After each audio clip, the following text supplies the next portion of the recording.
வணக்கம். இலங்கையின் இன்றைய தலைப்புச் செய்திகள்.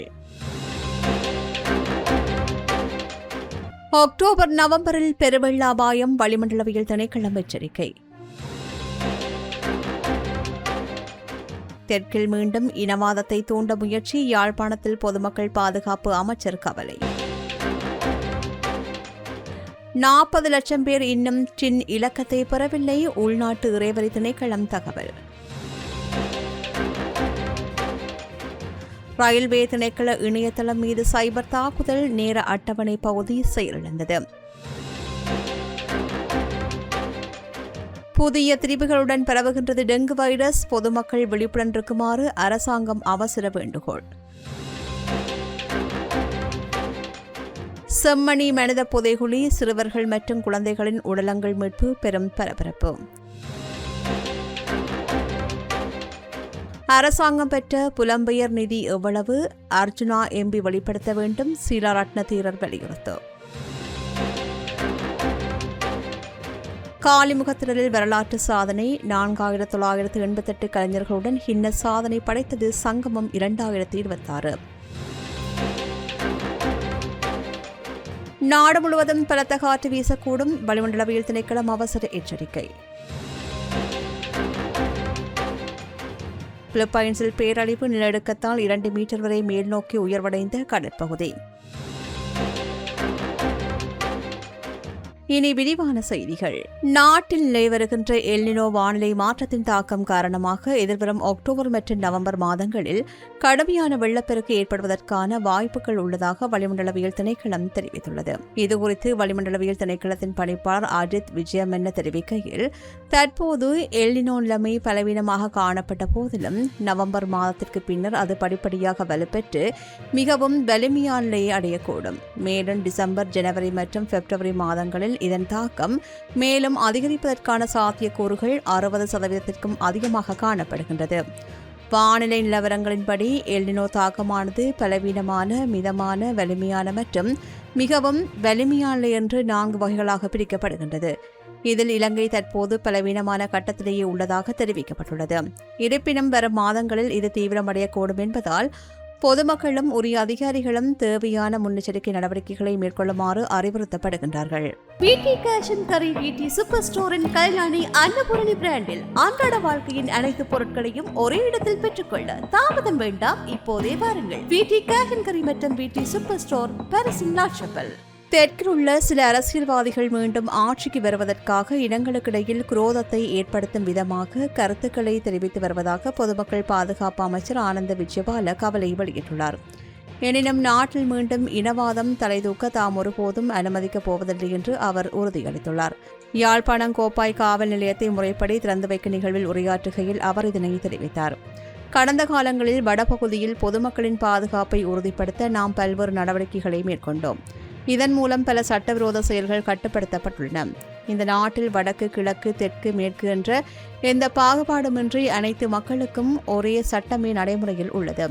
எளியோருக்கு ஒரு நீதியும் பிரபலமானவர்களுக்கு ஒரு நீதியும் இங்கு இல்லை. காவல் நிலையங்கள் அளிக்கப்படுகின்ற முறைப்பாடுகளுக்கு உரிய தீர்வு கிடைக்காவிடின் அது குறித்து உயர் காவல்துறை அதிகாரிகளுக்கோ அல்லது காவல்துறை அதிபருக்கோ பொதுமக்கள் தாராளமாக தெரியப்படுத்தலாம் என்றும் அவர் தெரிவித்தார். இந்நிலையில் தற்போது வடபகுதியில் மொழி பிரச்சினையின்றி மக்கள் சேவைகளை பெற்றுக்கொள்ள வழிவகை செய்யப்பட்டுள்ளது. வடபகுதி மக்களின் பாதுகாப்பை மேலும் பலப்படுத்தவும் சிறப்பான சேவைகளை மேம்படுத்தவும் இந்த பகுதியைச் சேர்ந்த இளையோர்கள் தாமாக முன்வந்து காவல்துறை சேவையில் இணைய வேண்டும் என்று அமைச்சர் மேலும் தெரிவித்துள்ளார்.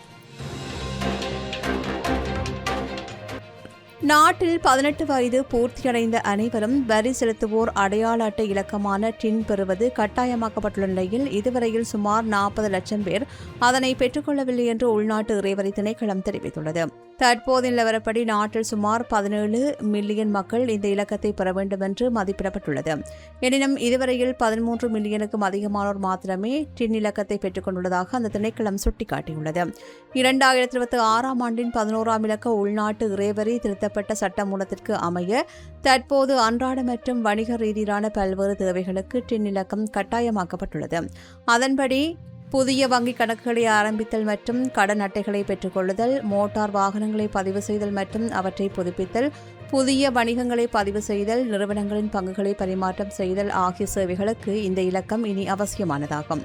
இதேவேளை நடைமுறைக்கு வந்துள்ள புதிய சட்டத்திருத்தங்களுக்கு அமைய வரி செலுத்துவோர் அடையாள இலக்கமான டின் இனிமேலும் ஒரு ரகசிய தகவலாக கருதப்பட மாட்டாது என்று உள்நாட்டு இறைவரி திணைக்களம் மேலும் தெளிவுபடுத்தியுள்ளது. இலங்கை ரயில்வே திணைக்களத்தின் உத்தியோக இணையதளம் மீது நேற்று சைபர் தாக்குதல் நடத்தப்பட்டுள்ளதாக ரயில்வே திணைக்களம் அதிகாரப்பூர்வமாக உறுதிப்படுத்தியுள்ளது. இந்த அத்துமீறிய இணைய தாக்குதல் காரணமாக பொதுமக்கள் ரயில்களின் நேர அட்டவணைகளை மற்றும் பயண விவரங்களை அறிந்து கொள்ளும் முக்கிய பகுதி தற்காலிகமாக சீரழிந்துள்ளது. இதனால் இணையதளம் வழியே நேர விவரங்களை பெற்றுக்கொள்ளும் பயணிகள் பெரும் சிரமத்திற்கு உள்ளாகியுள்ளார்கள். இதேவேளை முடங்கியுள்ள இணையதள பக்கத்தை மிக விரைவாக மீண்டும் வழமைக்கு கொண்டு வருவதற்கான தீவிர பணிகள் தற்போது முன்னெடுக்கப்பட்டு வருவதாகவும் விரைவில் சேவைகள் முழுமையாக மீட்டெடுக்கப்படும் என்றும் ரயில்வே திணைக்களம் மேலும் தெரிவித்துள்ளது. நாட்டில் தற்போது பரவி வருகின்ற டெங்கு வைரஸானது புதிய மரபணு திரிவுகளுடன் தீவிரமடைந்துள்ளதாக சுகாதார மற்றும் ஊடகத்துறை பிரதியமைச்சர் ஹம்சக் விஜயமுனி தெரிவித்துள்ளார். ஊடகங்களுக்கு கருத்து தெரிவிக்கின்ற போது அவர் இதனை தெரிவித்தார். கடந்த காலங்களில் பரவிய டெங்கு வைரசுடன் ஒப்பிடுகையில் தற்போது பரவி வருகின்ற புதிய வைரஸில் பல மாற்றங்கள் காணப்படுகின்றன. இந்த புதிய மாற்றங்களை கொண்ட வைரஸ் இதற்கு முன்னர் இலங்கை மக்களுக்கு தொற்றியிருக்கவில்லை. இதன் காரணமாக நாட்டில் உள்ள பெரும்பாலானோருக்கு இந்த புதிய டெங்கு வைரஸ் மிக வேகமாக தொற்றக்கூடிய சாத்தியக்கூறுகள் அதிகமாக காணப்படுகின்றன. பொதுவாக ஒரு குறிப்பிட்ட கால இடைவெளியில் டெங்கு நோயாளர்களின் எண்ணிக்கை அதிகரிப்பது வழக்கம் என்பதால் அரசாங்கம் ஆரம்பத்திலிருந்தே ஓரளவிற்கு தயாராக இருந்தது. எனினும் இந்த முறை வைரஸின் தன்மையில் ஏற்பட்டுள்ள மாறுபாடு காரணமாக பாதிப்பு அதிகமாக இருக்கக்கூடும் என்று சுட்டிக்காட்டப்பட்டுள்ளது. தற்போது நுழம்புகளின் எண்ணிக்கையை கட்டுப்படுத்துவதற்கும் வைத்தியசாலைகளில் அனுமதிக்கப்படுகின்ற நோயாளர்களின் நிலைமை தீவிரமடையாமல் அவர்கள் முழுமையாக குணமடைந்து வீடு திரும்புவதற்கும் தேவையான அனைத்து நடவடிக்கைகளையும் அரசாங்கம் எடுத்து வருகின்றது. இந்நிலைமையை கட்டுப்படுத்துவதில் அரசாங்கத்தை விட பொதுமக்களுக்கு அதிக பொறுப்பு உள்ளது என்றும் அவர் மேலும் தெரிவித்துள்ளார். கொழும்பு நகரின் மிகச்சிறந்த முகவரிகளில் ஒரு புதிய வாழ்க்கை முறையின் அடையாளம் உருவாகிறது. Blue ocean group. Jaffna Chemmani Sithuppathi Hindu மயானத்தில் அடையாளம் காணப்பட்டுள்ள மனித புதைகுழியில் இருந்து இதுவரையில் 355 மனித எலும்புக்கூடு தொகுதிகள் அடையாளம் காணப்பட்டுள்ளதாக தடயவியல் துறையினர் தெரிவித்துள்ளனர். அந்த பகுதியில் பெரும் பரபரப்பை ஏற்படுத்தியுள்ள இந்த மனித புதைகுழி தொடர்பான 3ஆம் கட்ட அகழ்வு பணிகளின் 24ஆம் நாள் அகழ்வாய்வுகள் நேற்று இடம்பெற்றன. நேற்று அகழ்வாராய்ச்சியின் போது சிறுவர்களின் 4 எலும்புக்கூடுகளும் குழந்தையின் ஓர் எலும்புக்கூடும் உட்பட மொத்தம் 7 மனித எலும்புக்கூடு தொகுதிகள் முழுமையாக அகழ்ந்து எடுக்கப்பட்டன. அத்துடன் நேற்றைய தொடர் அகழ்வாய்வுகளின் போது புதிதாக மேலும் 2 மனித எலும்புக்கூட்டு தொகுதிகள் மண்ணுக்குள்ளிருந்து அடையாளம் காணப்பட்டு சுத்தப்படுத்தப்பட்டு இலக்கமிடப்பட்டுள்ளன. செம்மணி மனித புதைகுழியின் தடயவியல் அகழ்வாய்வு தளம் 1 மற்றும் 2 இதுவரையில் மேற்கொள்ளப்பட்ட ஆய்வுகளின்படி 355 மொத்த எலும்புக்கூடுகள் அடையாளம் காணப்பட்டுள்ளன. இதில் 341 முழுமையாக தோண்டி எடுக்கப்பட்டுள்ளன. எஞ்சிய எலும்புக்கூடுகளை தோண்டி எடுக்கும் பணிகளும் புதைக்கப்பட்டவர்களின் விவரங்களை அறிந்து கொள்வதற்கான தடயவியல் பரிசோதனைகளும் நீதிமன்ற உத்தரவின் பேரில் தொடர்ந்தும் தீவிரமாக முன்னெடுக்கப்பட்டு வருகின்றமை குறிப்பிடத்தக்கது. புலம்பெயர் அமைப்புகளிடமிருந்து தற்போதைய அரசாங்கம் எவ்வளவு நிதியை பெற்றுள்ளது என்பது தொடர்பில் பாராளுமன்ற உறுப்பினர் ராமநாதன் அர்ஜுனா நாட்டு மக்களுக்கு வெளிப்படையாக விளக்கம் ஒன்றை வழங்க வேண்டும் என்று ஜனசத பிரமுன கட்சியின் தலைவர் பத்ரமுல்ல சீராரட்ன தேரர் வலியுறுத்தியுள்ளார். ஜனசத பிரமுன கட்சியின் காரியாலயத்தில் இடம்பெற்ற ஊடக சந்திப்பில் அவர் இதனை தெரிவித்தார். பாராளுமன்ற உறுப்பினர் அர்ஜுனா புலம்பெயர் அமைப்புகள் மற்றும் தற்போதைய அரசாங்கம் தொடர்பில் பல்வேறு கருத்துக்களை முன்வைத்து வருகின்றார். தற்போதைய அரசாங்கத்தை ஆட்சியை கொண்டு வருவதற்காக புலம்பெயர் அமைப்புகள் எத்தனை மில்லியன் அல்லது பில்லியன் டாலர்கள் நிதியுதவி வழங்கின என்பதை அவர் மக்களுக்கு தெளிவுபடுத்த வேண்டும். புலம்பெயர் அமைப்புகளிடமிருந்து ஒரு சதமும் கிடைக்கவில்லை என்று கூறப்படுகின்றது. அவ்வாறு எனில் இதற்கு முன்னர் வழங்கப்பட்டதாக கூறப்பட நிதி எங்கே சென்றது? அது எந்த நோக்கத்திற்காக பயன்படுத்தப்பட்டது? யாருக்கு வழங்கப்பட்டது? எந்த நடவடிக்கைகளுக்காக செலவிடப்பட்டது என்பது தொடர்பில் தெளிவான பதில்கள் வழங்கப்பட வேண்டும் என்றும் தெரிவித்தார். யாழ்ப்பாணம் வசாவிளான் பகுதியில் பொதுமக்களுக்கு சொந்தமான தனியார் காணி ஒன்றில் சட்டவிரோதமான முறையில் அமைக்கப்பட்டு வருகின்ற இராணுவ வைத்தியசாலையின் கட்டுமான பணிகளை உடனடியாக நிறுத்துமாறு வலிகாம் வடக்கு பிரதேச சபை தவிசாளர் சுகீர்தன் யாழ் மாவட்ட இராணுவ கட்டளை தளபதிக்கு அவசர கடிதம் ஒன்றை அனுப்பி வைத்துள்ளார். கடந்த 9ஆம் தேதி இடப்பட்ட யாழ் மாவட்ட கட்டளை தளபதிக்கு முகவரியிடப்பட்ட இந்த கடிதத்தின் உத்தியோக பிரதி சட்டமா அதிபருக்கு அனுப்பி வைக்கப்பட்டுள்ளது. நகர அபிவிருத்தி சட்டப்பிரிவின் 23 கீழ் 5 அதிகாரமளிக்கப்பட்ட உத்தியோகத்தரால் அந்த சட்டத்தின் 28A பிரிவின் கீழ் வழங்கப்பட வேண்டிய இறுதி சட்டப்பூர்வ அறிவித்தலாகவே இந்த கடிதம் அனுப்பப்பட்டுள்ளது.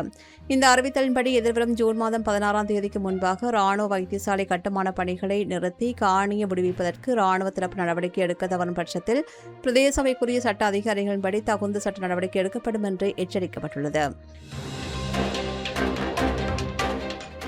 இலங்கை கலை வரலாற்றில் புதிய முத்திரையாக கொழும்பு காலிமுகத்திடலில் இடம்பெற்ற சங்கமம் 2026 பரதநாட்டிய பெருவிழா கின்னஸ் உலக சாதனை வெற்றிகரமாக படைத்துள்ளது. பெருந்தோட்ட மற்றும் சமூக உட்கட்டமைப்பு வசதிகள் பிரதி அமைச்சர் சுந்தரலிங்கம் பிரதீப்பின் வழிகாட்டலில் இந்தியா மற்றும் இலங்கையின் கலை அமைப்புகளின் பங்களிப்புடன் தினேஷ்குமாரின் நெறியாள்கையில் இந்த நிகழ்வு ஒருங்கிணைக்கப்பட்டிருந்தது. இதற்கு முன்னர் 416 கலைஞர்களின் பங்கேற்புடன் படைக்கப்பட்ட உலக சாதனையை முறியடிக்கும் வகையில் இந்த முறை இந்தியா மற்றும் இலங்கையைச் சேர்ந்த 4988 பரதநாட்டிய கலைஞர்கள் ஒரே மேடையில் பங்கேற்று புதிய கின்னஸ் உலக சாதனையை பதிவு செய்தனர். ஐக்கிய ராஜ்யத்திலிருந்து வருகை தந்திருந்த கின்னஸ் உலக சாதனை நிறுவனத்தின் உத்தியோக நடுவர் ரிஷிநாத் இந்த சாதனையை நேரில் ஆய்வு செய்து அதற்கான சான்றிதழை பிரதியமைச்சர் சுந்தரலிங்கம் பிரதீப்பிடம் மேடையில் வைத்து கையளித்தார்.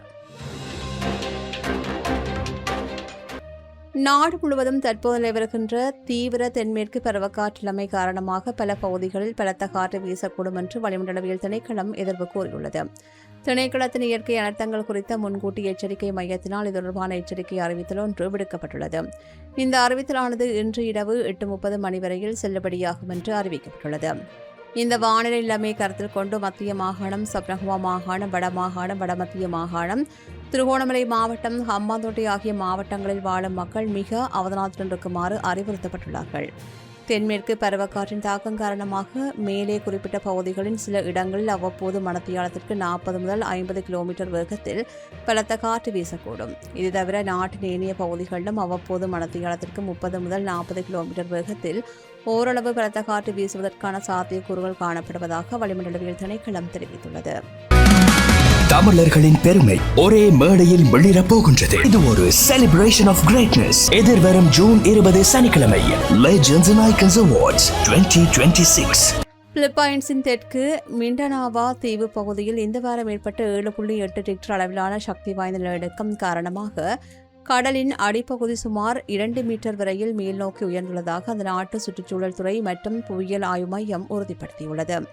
கடலோர உயர்வு என்று அழைக்கப்படுகின்ற இந்த அரிய புவியியல் நிகழ்வினால் சில இடங்களில் கடற்கரை கோடு சுமார் 200 மீட்டர் வரையில் விரிவடைந்துள்ளது. கடலுக்கரையிலிருந்து கொட்டாஃபடோ அகழியில் ஏற்பட்ட நில அதிர்வே இந்த மாற்றத்திற்கு காரணமாகும். இதனால் எப்போதும் கடலுக்குள் மூழ்கியிருக்கும் பவளப்பாறைகள் மற்றும் கடற்புல் படுக்கைகள் திடீரென்று கடல் மட்டத்திற்கு மேல் வெளிப்பட்டு தெரிகின்றன.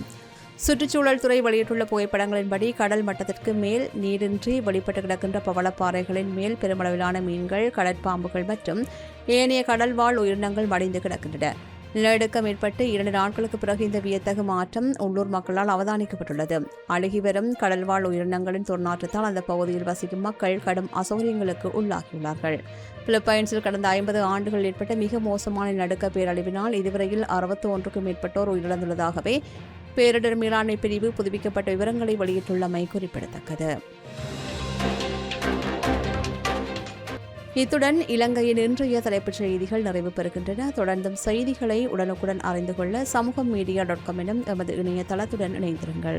எமது RIP பேச்சுக்கு கிடைத்த மரண அறிவித்தல்கள் யாழ்ப்பாணத்தை புறப்படமாகவும் சாமகச்சேரி மற்றும் நீர்வேலி மேற்கு ஆகிய இடங்களை வாழ்விடங்களாகவும் கொண்டிருந்த திரு கிருஷ்ணபிள்ளை தர்மகுலசிங்கம் அவர்கள் 12/6/2026 வெள்ளிக்கிழமை அன்று இறைப்பதமடைந்தார். யாழ்ப்பாணம் ஆவரங்கால் சிவன் வீதியை புறப்படமாகவும் வதிவிடமாகவும் கொண்டிருந்த திரு ஜெயக்குமார் நெல்சன் அவர்கள் 13/6/2026 சனிக்கிழமை அன்று காலமானார். அம்பாறை கல்முனையை புறப்படமாகவும் வதிவிடமாகவும் கொண்டிருந்த திருமதி சோமாவதி புண்ணியமூர்த்தி அவர்கள் 12/6/2026 அன்று காலமானார். மட்டக்களப்பு சந்திவெளியை புறப்படமாகவும் வதிவிடமாகவும் கொண்டிருந்த திரு கண்ணப்பன் சாமித்தம்பி அவர்கள் 13/6/2026 சனிக்கிழமை அன்று காலமானார். மேலே அறிவிக்கப்பட்ட அனைத்து மரண அறிவித்தல் இறுதிக்கிரியை பற்றிய தகவல்களை அறிந்து கொள்ள ரிப்.பேஜை பேஜை பார்வையிடுங்கள். இதற்கான லிங்க் கீழிருக்கும் டிஸ்கிரிப்ஷனில் பார்வையிடலாம். இது போன்ற செய்திகளை தெரிந்து கொள்ள சமூகம் நியூஸ் சேனலை சப்ஸ்கிரைப் செய்து அருகில் உள்ள பெல் பட்டனை கிளிக் செய்யுங்கள். மேலும் இது போன்ற செய்திகளை உடனுக்குடன் தெரிந்து கொள்ள சமூகமீடியா.com என்ற இணையதளத்தின் வாயிலாகவும் எங்களுடன் இணைந்திருங்கள்.